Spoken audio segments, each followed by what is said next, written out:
Oiga, que acabará el sistema de administración tributaria, con las sociedades de padres, me refiero a las sociedades de padres de las escuelas. ¿Cómo es esto y por qué? Mire cómo lo narra el periódico El Diario. Las medidas fiscales que han implementado la Secretaría de Hacienda en contra de las sociedades de padres de familia de las escuelas tendrán una repercusión negativa, según comentó el presidente de la Asociación Estatal de Padres de Familia, Óscar Talavera, quien destacó que luego de esto serán muchos los padres que prefieran no involucrarse en las asociaciones de padres. El representante de la asociación, que agrupa a las asociaciones de padres, comentó que debido a que las asociaciones no pueden conformar una asociación civil, lo que pagan los padres de familia no es deducible de impuestos, además que no tienen los beneficios de las asociaciones civiles. La Secretaría de Hacienda debería buscar a los verdaderos evasores, debido a que las sociedades de padres tienen un fin que viene a compensar las deficiencias de las autoridades. Gracias a las cuotas se pueden hacer inversiones en las escuelas. El presupuesto oficial nunca alcanza para todas las necesidades. Enfatizó que difícilmente un padre de familia querrá desempeñarse como tesorero de la sociedad de padres al saber que puede ser requerido por la Secretaría de Hacienda. Para esta oficina, es decir, la Secretaría de Hacienda, no es difícil darse cuenta de que se trata de un movimiento atípico, porque en ciertos días se hacen 500 depósitos de la misma cantidad a una cuenta, pero luego ya no hay más movimientos. Finalizó que las cuotas para las sociedades de padres de familia son voluntarias, pero representan la fuente más importante de financiamiento para los planteles. Pues bueno, podrían entonces desaparecer las sociedades de padres de familia de los diferentes planteles educativos. Y pues bueno, aquí la interrogante indudablemente sería, bueno, ¿y qué va a ocurrir con los planteles educativos, tomando en cuenta que estos pues prácticamente subsisten gracias a las cuotas de los padres de familia? Porque si bien es cierto, se ha establecido, se ha dicho que la educación es laica, es gratuita y obligatoria, pues mire, de ahí que gratuita, la verdad es que deja mucho que desear, porque pues finalmente los mayores gastos en cuanto a energía eléctrica, en cuanto al surtido del gas, por ejemplo, los utensilios que se requieren para la limpieza de los planteles educativos, en fin, canchas, techado de estas, algunos desarrollos que se ven en las instituciones educativas, bueno, pues son gracias a las cuotas de los padres de familia. Entonces, pues preocupante pudiera ser, sobre todo para los directivos de los diferentes planteles educativos, el hecho de que se acabaran estas sociedades de padres. Eso es imposible que se acaben las sociedades de padres de familia, porque las necesidades de las instituciones educativas están latentes, están presentes. Es muy difícil que un concepto como este se vaya a quitar o se vaya a acabar. Esto es imposible. Pero lo que sí es cierto, y quizá vale la pena abundar, es que existen algunos errores en cuanto a la concepción de lo que es una sociedad de padres de familia. Y sobre todo, y en lo particular, lo que tiene que ver con las cuotas. A la hora de pagarlas, las cuotas para algunas personas representan un costo elevado. No se puede, porque este es un error común que se da en las instituciones, no se puede limitar el acceso a la escuela, ni se puede limitar el acceso a documentos oficiales porque no se paguen las cuotas. Y ese sería el grave problema que hemos estado viviendo en nuestro país, que le restringen las cuotas a aquellas personas que no pagan cuotas, le restringen documentos, el acceso, información, a menos que pague las cuotas. Y ahí sí está mal el asunto, porque habrá personas que tienen dificultad inclusive para poder transportar a sus hijos. Tengo el caso, por ejemplo, de un niño o jovencito que iba a una institución, pero para llegar hasta esa institución necesitaba de dinero para el camión, y no tenía esa familia dinero para el camión, así que este jovencito lo que hacía es que cuando tenía oportunidad se iba muy temprano caminando y le quedaba, pero a muchos kilómetros, la escuela. Y la otra opción que tenía era precisamente subirse al camión cuando tuviera dinero, y a veces no tenía dinero, entonces faltaba a la escuela porque no tenía recurso económico. Este tipo de situaciones evidencian que se tiene que hacer un estudio. Aquellos que puedan pagar cuotas, que lo hagan en base a su posibilidad económica, que queda manifiesta precisamente con la participación. Pero aquellos que no tengan la posibilidad, pues que no lo hagan mediante un estudio que determine las condiciones reales. Porque a veces lo que está ocurriendo es que las cuotas se aplican de manera homogénea, es decir, a todos tienen que pagar las cuotas, pero hay algunas personas que no van a poder hacerlo, y otros habrá que no quieren hacerlo, eso también es cierto, pero lo más importante aquí es que se valore y que paguen cuotas quienes tengan la capacidad de tenerla, y quienes no lo tengan, pues que no lo hagan, pero no se les debe restringir. El avance en el sistema educativo ha estado recayendo en el gobierno. Muchas de las veces es gobierno federal, muchas veces es gobierno estatal, pero los recursos son limitados. Las sociedades de padres de familia vienen a traer ese adicional que a veces es tan necesario. Por ejemplo, uno de los casos en los que la sociedad de padres de familia funciona o debería funcionar bien es en el sentido de cuando hay que poner calefactores gas en las instituciones en la temporada de frío. El gobierno que toque, el federal o el estatal, no va a aportar el gas ni los calefactores, entonces se tiene que hacer un esfuerzo adicional para que esto pueda llevarse a cabo.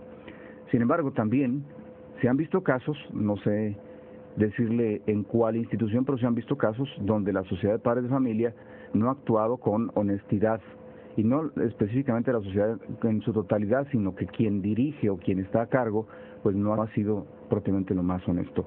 Ese tipo de situaciones también tendrían que cambiarse, tendrían que modificarse.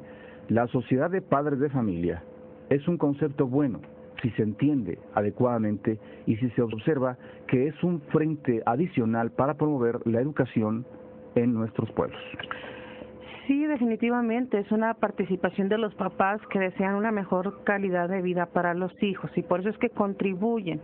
Como bien lo mencionaba usted, habrá quienes de plano no tengan, y debe hacerse la excepción, y no obviamente exigirles la famosa cuota y condicionarles la entrega de papeles o hacer de menos a aquella criatura, porque ya va implícito un atentado contra los derechos del menor. Pero lo que me llama la atención es, qué curioso, esto de las sociedades de padres, fíjese, cómo surge. Se conforma la famosa sociedad de padres para poder recabar dinero entre los papás, entre las mamás, porque el gobierno federal no aporta lo suficiente a las escuelas. Es decir, ahí está la infraestructura, ahí está la escuela, ahí están los salones, ahí está el personal que yo te pago. Pero como mencionaba Brenda, falta todo lo que tiene que ver con la limpieza, faltan arreglos, mantenimiento, el gas, etcétera.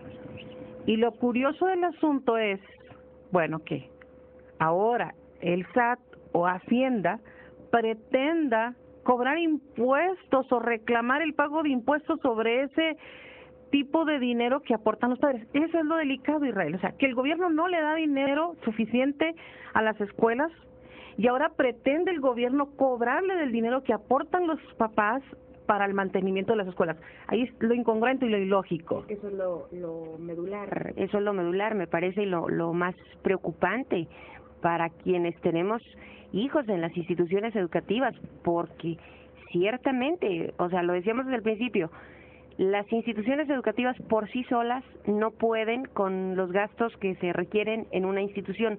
¿Cuánto le representaría a una sociedad de padres contribuirle ahora al SAT? No, y es que, insisto, totalmente incongruente, mientras que los papás tienen que hacerse cargo del mantenimiento de las escuelas, que luego también se presta para muchos detalles. No obstante que los papás hacen esas aportaciones, ahora el gobierno pretende cobrarles impuestos de algo que él no cubre. Increíble. No, eso no puede ser posible. Todavía quedan algunos instrumentos para poder ir en contra de esa posibilidad, como es precisamente ampararse para que esto no ocurra. No puede suceder que le cobren impuestos por juntar un dinero para luego aplicarlo en pro de la educación y el bienestar de los hijos. Y es posible que venga una propuesta en ese sentido, no podemos descartarla, pero obviamente es una propuesta arbitraria, fuera de la realidad, fuera de contexto. Es interesante que se quiera recaudar, que se quiera buscar recursos para tener algunas cantidades que se puedan aplicar posteriormente en otro tipo de necesidades de los mexicanos, pero de ahí no va a surgir el dinero, porque precisamente se arman estos fondos o estos fideicomisos, hay diferentes esquemas, pero con la intención de favorecer, de ayudar, porque precisamente lo que está deficiente es la cantidad económica que permita hacerle frente a necesidades básicas de los niños, sobre todo los niños de primaria y de secundaria. Entonces, pues esta es una propuesta, solamente va a quedar, esperemos, en una propuesta que se debe refutar, que se debe rechazar y que se debe pues tener en consideración como una simple acción a lo mejor exploratoria y no fundamentada. La sociedad en su conjunto no puede permitir este tipo de situaciones. Estamos viviendo tiempos de austeridad, estamos viviendo tiempos de dificultades económicas como para que ahora de las aportaciones voluntarias que finalmente se aplican sin ninguna finalidad de lucro, sino simplemente para ayudar y auxiliar a quienes más lo necesitan en este proceso educativo, pues venga una institución reconocida como es el SAT o Hacienda, para que quede más claro, a cobrar impuestos precisamente de este recurso acumulado. Por supuesto que no, aunque hay que decir la verdad, ya lo venía haciendo, ya lo venía haciendo. Y alguien me va a decir, ¿cómo? ¿Ya cobraba los impuestos? Sí, ya los cobraba, pero nada más que solamente en una modalidad, en la modalidad del IVE, que es el impuesto al depósito bancario en efectivo. Es decir, si la sociedad de padres de familia juntaba una cantidad de dinero, vamos a decir por cuotas, y rebasaba una determinada cantidad, pues le iba a cobrar el impuesto. Y ese impuesto iba a ir hacia la cuenta bancaria que en un momento dado estuviera a nombre de un padre de familia, a nombre de una sociedad, a nombre de un grupo, a nombre de algunas personas. Ya les podía cobrar el impuesto. Y como era una sociedad con fines únicamente de mantener cubiertas algunas necesidades básicas, pues no había declaración, así que por lo tanto les cobran el impuesto, pero no había ningún beneficio de que les cobraran el impuesto, no podían llevarlo a un proceso contable, fiscal, entonces simplemente le cobran el impuesto. Lo que se opta a veces es que las aportaciones se utilizan directamente y se pagan los gastos, o se guarda el dinero como tal en efectivo y no se lleva a banco, sino que se realizan los pagos de las necesidades, vamos a suponer gas, en vez de depositar y luego después sacar el dinero, pues lo que se haría sería contemplar el dinero y pagar el gas, en ese sentido. Se hace raro, se hace increíble que este tipo de situación pueda llegar a presentarse. Fíjese, me encuentro con esta nota informativa, dice: integrantes de las sociedades de padres de las escuelas de nivel básico empezaron a recibir notificaciones del sistema de administración tributaria SAT para pagar el impuesto sobre la renta, el ISR, por los recursos que tenían en cuentas bancarias, usualmente producto del pago de inscripciones.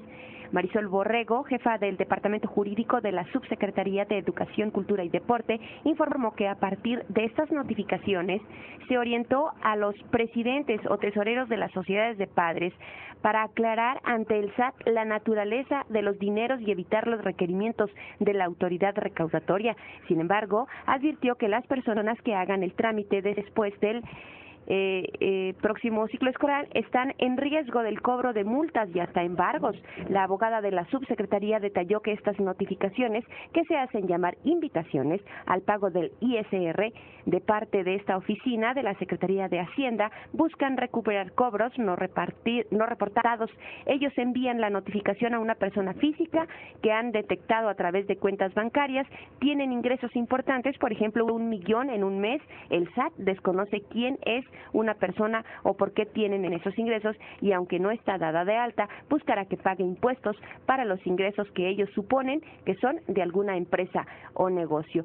Pues ahí está, le digo, esta otra información, Hacienda fiscalizando pues los fondos de las sociedades